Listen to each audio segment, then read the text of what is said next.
దేవాతి దేవా మీకు స్తోత్రం నైనా, మీకు మాటల్ని ప్రభా పెడచెవిని పట్టక చెవిగలవాడు వినుగాక అనేటువంటి విధమైన మీ మాటలు మేము పరిశుద్ధ గ్రంథంలో వింటున్నాము తండ్రి. నిజమే, మీరు మాకు చెవులను ఇచ్చారు దేవా, కేవలము మీ మాటలు వినడానికి మాత్రమే, కానీ వేరే ఏవి ఈ లోక సంబంధమైనవి కూడా ప్రభా వినడానికి కాదు ప్రభా.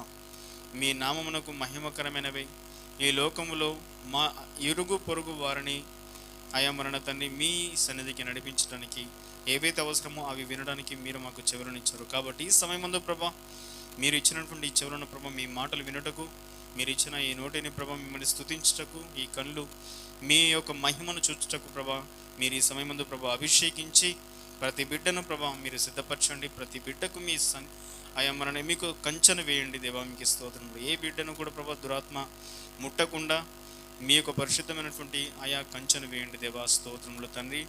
మీ కాపుదలను అనుగ్రహించి ఈ యొక్క వాక్యము ప్రభా ప్రారంభం మొదలుకుంటే ముగింపు వరకు మీరే ఆయా నాలో నుండి మాట్లాడండి.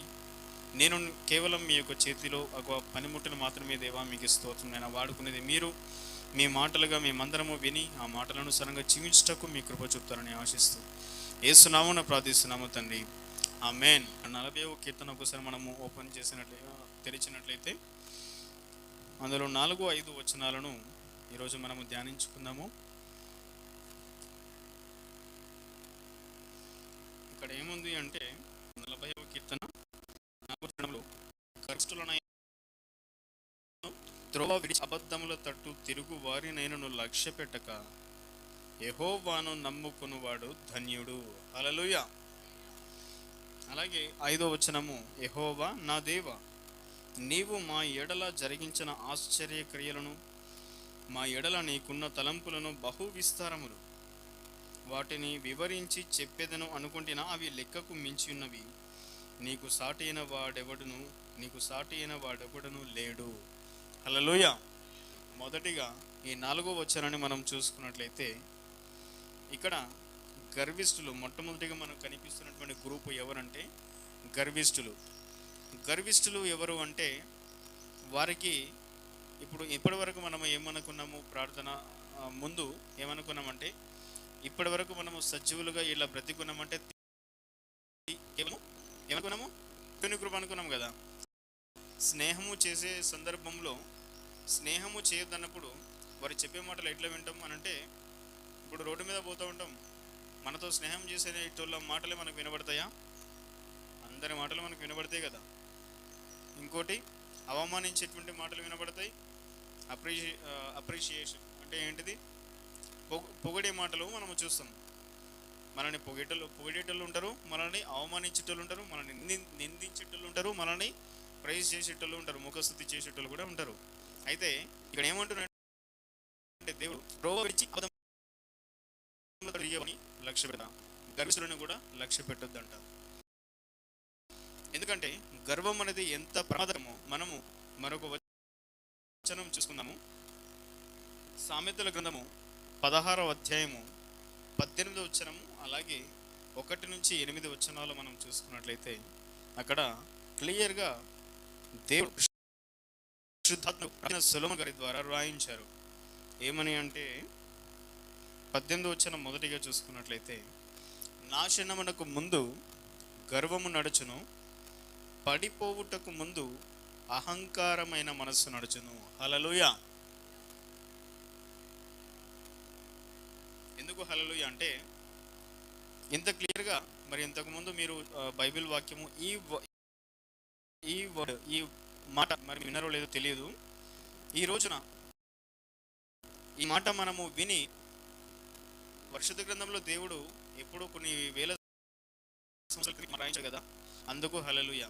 అంతేగాని ఇక్కడ వర్డ్కి హల్లెలూయా కాదు. దేవునికి స్తోత్రం. దేనికంటే ప్రభు అయిన దేవుడు ఈ మాటలన్నీ మనిషిని యొక్క జీవన విధానానికి అవసరమని కొన్ని సంవత్సరాల క్రితమే ఆయన ప్రవక్తల ద్వారా, లేదంటే ఆయనను అనుసరించినటువంటి కొంతమంది వ్యక్తుల ద్వారా, ఇప్పుడు లూకా గారు ఆయన డైరెక్ట్ శిష్యుడు కాకపోవచ్చు, కానీ పరోక్షంగా ఆయనను అనుసరించిన శిష్యుడు లూకా అనబడుతున్నటువంటి వ్యక్తి ఒక వైద్యుడు కూడా, అంటే ఒక డాక్టర్.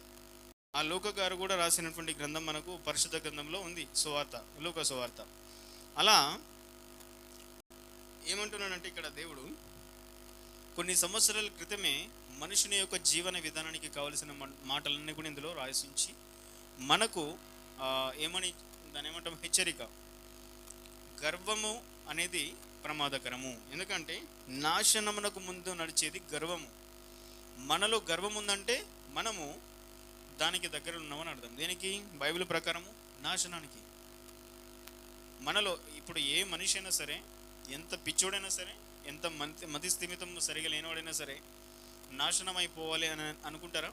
వారికి వారు, లేదంటే వారికి కావలసిన వారు, వారి తల్లిదండ్రులు కానీ ఎవరైనా వారి కుటుంబ సభ్యులు నాశనం కావాలని కోరుకుంటారా? కోరుకోరు. ఎవరైనా సరే వారి దగ్గరకు వచ్చేసరికి బాగుండాలి అని అనుకుంటారు. అవునా?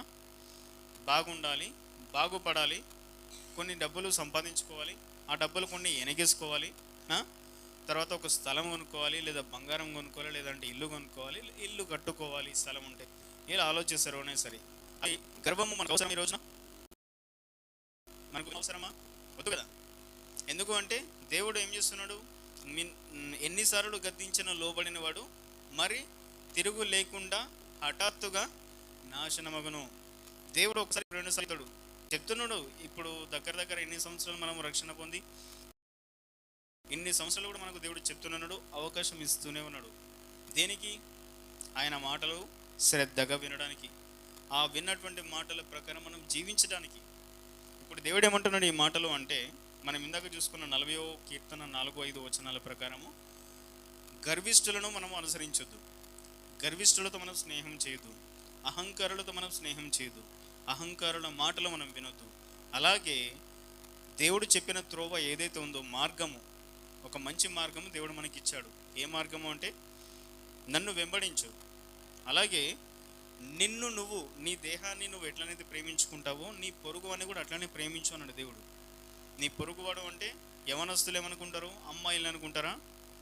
అమ్మాయిలు అబ్బాయిలు అనుకుంటారా? కాదు. ఇక్కడ నీ పొరుగువాడు అంటే యవనస్తులు ఉంటారు, చిన్నపిల్లలు ఉంటారు, వృద్ధులు ఉంటారు, వృద్ధులకి చిన్నపిల్లలు ఉంటారు, వృద్ధులు ఉంటారు, నడి వయసులో ఉన్నటువంటి వారు, ప్రతి ఒక్కరికి అందరినీ ప్రేమించమని చెప్తున్న దేవుడు. ఎందుకు అంటే దేవుని యొక్క తత్వం ఏంటంటే ప్రేమించే తత్వం. దేవుని యొక్క తత్వం ఏంటంటే క్షమించేటువంటి తత్వం. దేవుని యొక్క గుణం ఏంటంటే ప్రేమించి దీర్ఘశాంతము చూపిస్తూ దేవుడు ఏమంటున్నాడు అంటే, నేనే కాకుండా శిష్యులుగా మీరు కూడా మీ తోటి సహోదరుని జీవితాంతము క్షమించండి అంటున్నాడు. హల్లెలూయా. ఇలా పేతురు గారిని మనం చూస్తాము, అలాగే లూకా గారిని, వీరందరినీ మనం చూస్తాము. వీరందరూ ఏమంటారో తెలుసా? పేతురు గారు ఒకసారి అదే సందర్భంలో ఏమన్నారంటే, ప్రభువా, మా సహోదరులను మేము ఎన్నిసార్లు లేదా ఎంత మటుకు క్షమించాలి అని అడుగుతాడు. యావరేజ్గా ఒక మనిషి బ్రతికేది ఎన్ని సంవత్సరాలు అండి? యావరేజ్గా 60 సంవత్సరాలు. 60 అధిక బలం ఉంటే 70-80 సంవత్సరాలు. అవునా? అంటే ఆల్మోస్ట్ జీవితాంతము కూడా మనం ఒక వ్యక్తిని మనం క్షమించాలంట. హల్లెలూయా. కాబట్టి నాకు తెలిసినంత వరకైతే నీ శత్రువుని ప్రేమించి నిన్ను ఏమంటారు, హింసించి వారి కొరకు ప్రార్థన చేయమనేటువంటి ఆ మాట ఏ గ్రంథాలలో లేదు. యేసు ప్రభు గారి స్వయంగా పరిశుద్ధ గ్రంథం బైబిల్లో రాయించినటువంటి మాట ఇది. ఈ గర్వము, ఈ అహంకారానికి దేవుడు బైబిల్లో రెడ్ అలర్ట్ పెట్టారు. వీటికి తోడు ఇంకొకటి ఉంది, అది మన కాన్సెప్ట్ కాకపోయినా మీకు చెప్తున్నా. అదేంటంటే, వ్యభిచారణైనా క్షమిస్తా కానీ వేశ్యనైనా క్షమిస్తా కానీ వేషధారణి క్షమించను. హల్లెలూయా. వేశ్యనైనా క్షమిస్తా కానీ వేషధారణి క్షమించను అంటుండే దేవుడు. అహంకారము, గర్వము, వేషధారణ, ఈ మూడు కూడా దేవునికి ససైమీరంటే ఇష్టం ఉండదు. ఒక క్షణం కూడా ఉపేక్షించేది లేదు, నేను నాశనం చేసేస్తా అంటు. హల్లెలూయా. ఈ రోజున మన భక్తి వేషధారిల భక్తిలా ఉండకూడదని ఈ రోజున దేవుడు మనకి హెచ్చరిస్తుండు. కాబట్టి ఈ హెచ్చరింపు మాటలు ఈరోజు మనము విని ఈ మాటలనుసారంగా మనం జీవించదుముగాక. హల్లెలూయా. అలాగే సామెతల గ్రంథము 16వ అధ్యాయం చూద్దాం ఒకసారి.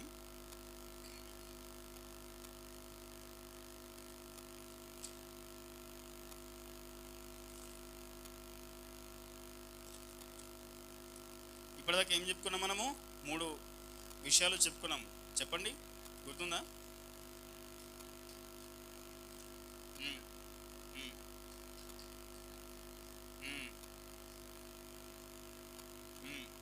సూపర్. వృద్ధులైనా మంచిగా చక్కగా చెప్పారు. హల్లెలూయా. వారిని బట్టి దేవునికి మహిమ కలుగును గాక. 16వ అధ్యాయము సామెతలు ఏముంది? మొదటి వచనము, హృదయ ఆలోచనలు మనుషుని వశము, చక్కని ప్రత్యుత్తరం ఇచ్చుటకు యెహోవా పరమాత్మ కలుగును. హల్లెలూయా. ఇప్పటి వరకు చెప్పుకున్నటువంటి టాపిక్ ఏంటంటే గర్విష్ఠుల స్నేహము, అహంకారుల స్నేహము, వేషధారుల స్నేహం మనం చేయొద్దు, పట్టొద్దు, వాళ్ళ మాటలు వినొద్దు. కానీ వాళ్ళ కోసం మనం ప్రార్థన చేయాలి. వాళ్ళ కోసం, ఎందుకంటే యేసుప్రభు ఏమంటున్నాడు తెలుసా?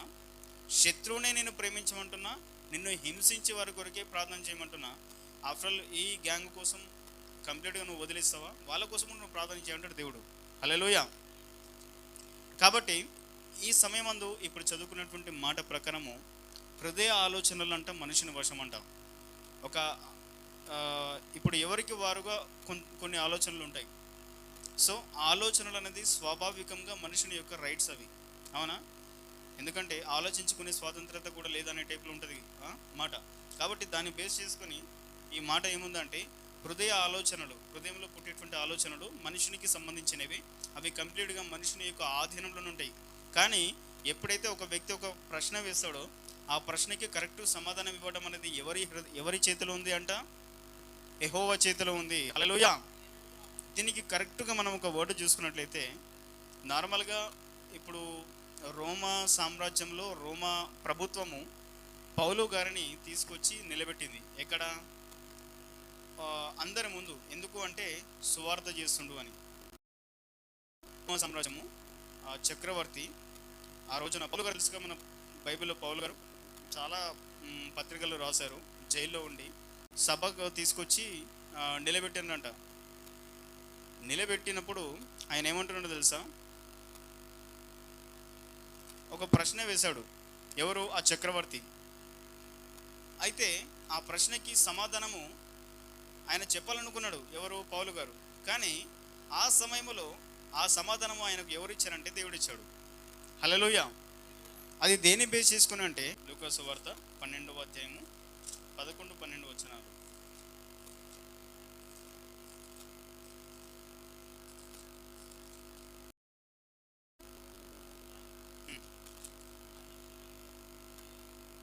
వారు సమాజ మందిరముల పెద్దల యుద్ధకు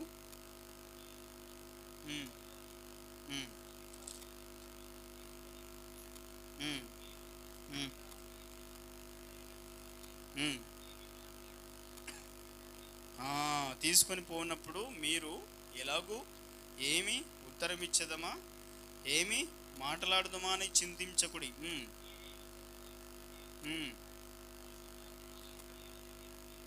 హల్లెలూయా. మీరు ఏమి చెప్పవలసినదియు పరిశుద్ధాత్మ ఆ గడియలోనే మీకు నేర్పును. హల్లెలూయా.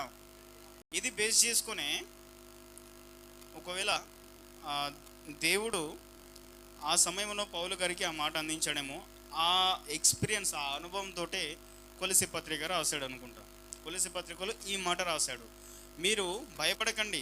మనం చేయాల్సింది ఏంటంటే కేవలం చిన్న ప్రార్థన. ఇదే బేస్ చేసుకుని, ఈ అంశం బేస్ చేసుకొని 11వ వచనం బేస్ చేసుకొని, లూకా సువార్త 12-11 బేస్ చేసుకొని ప్రార్థన చేయాలి. ప్రభా, మేము వెళ్తున్నాము, నువ్వు లూకా 12-11-12 ప్రకారం చెప్పినట్లుగా నాకు ఏం మాట్లాడాలో తెలియదు, నాకు నేర్పిస్తున్నాను కదా. అక్కడికి వెళ్ళి ఆ సమయానికి ఏ మాటలు అయితే అవసరమో ఆ మాటలు నాకు అందించు అని చిన్న ప్రార్థన చేసుకొని పోతే మనం మాట్లాడేమి కాదు, పరిశుద్ధ దేవుడే స్వయంగా వారితో మాట్లాడతాడు. హల్లెలూయా. ఇకపోతే ద్వితీయోపదేశకాండము 5వ అధ్యాయము 20వ వచనం చూసుకున్నట్లయితే, ఇక్కడ మనము అబద్ధం గురించి చూస్తాం. ఇప్పటిదాకా మనము గర్వము, అహంకారము గురించి చూసాం కదా. అలాగే ప్రత్యుత్తరము ఎలా ఇవ్వాలి అనే దాని గురించి మనం చూసుకున్నాము. ఇప్పుడు కొలసి పత్రిక ద్వితీయోపదేశకాండము 5:20 అలాగే కొలసి 3 ప్రకారము మనము అబద్ధం అంటే ఏంటిది మనం చాలా చూస్తుంటాం కదా. నీతి నిశ్చేతికి రోజులు లేవన్నప్పుడు అక్కడ ఏమున్నది అన్నట్టు? అన్యాయము, అబద్ధమే కదా, అవునా? సో ఆ అబద్ధానికి మీనింగ్ ఏంటి తెలుసా మీకు? ఉన్నదాన్ని మరుగు చేయటము, లేనిదాన్ని చూపించడమే అబద్ధం, అవునా? హల్లెలూయా. ఉన్నదాన్ని ఏం చేయరు, మరుగు చేయడం అంటే మీకు అర్థమైంది కదా. మరుగు చేయడం అంటే కనిపించకుండా చేయడం. తాత్కాలికంగా నిజాన్ని లేదంటే వాస్తవాన్ని మరుగు చేయడం, కనిపించకుండా చేయటము. లేనిదాన్ని కనిపించే స్క్రీన్ మీదకి తీసుకురావటమే అబద్ధం. ఈ అబద్ధము దేవుడు ఏమంటున్నాడు తెలుసా? ద్వితీయోపదేశకాండము 5వ అధ్యాయం 20వ వచనం ప్రకారము దేవుడు ఏమంటున్నాడు అంటే, అబద్ధము ఆడకూడదు, అబద్ధము ఆడకూడదు. చూసారా? ద్వితీయోపదేశకాండము 5వ అధ్యాయం 20వ వచనము, నీ పొరుగు వాని మీద. హల్లెలూయా. ఈ రోజుల్లో ఈ అబద్ధ సాక్షులు మనము చాలా వింటూ ఉంటాం కదా. ఎక్కడ? కోర్టుల ఆ సాక్షులు చెప్పేటువంటి అబద్ధ సాక్ష్యాలు, పంచాయతీలలో లేనిపోని పుట్టించి మాట్లాడేటువంటి అబద్ధపు మాటలు, పోలీస్ స్టేషన్లలో కూడా మనము ఒక ఆలోచనతో పోతాము, కానీ ఇంకొకటి జరుగుతుంది అక్కడ. ఇవన్నీ కూడా అబద్ధపు సాక్ష్యాలు, ఇవన్నీ అబద్ధాలే. అయితే మనము ఈ విషయం తెలుసుకున్నటువంటి మనము మాత్రము నిజాయితీగా ఉండాలని దేవుడు కోరుకుంటుండు. హల్లెలూయా. ఎలా అంటే, మన పొరుగువాని మీద మనము అబద్ధ సాక్ష్యము పలకకూడదు. కొలసి 3:9 ఒకసారి చూద్దామా? చివరిగా కొలసి పత్రిక 3వ అధ్యాయము 9వ వచనంలో చూసినట్లయితే, ఇందాక మనము చదువుకున్నటువంటి మాట,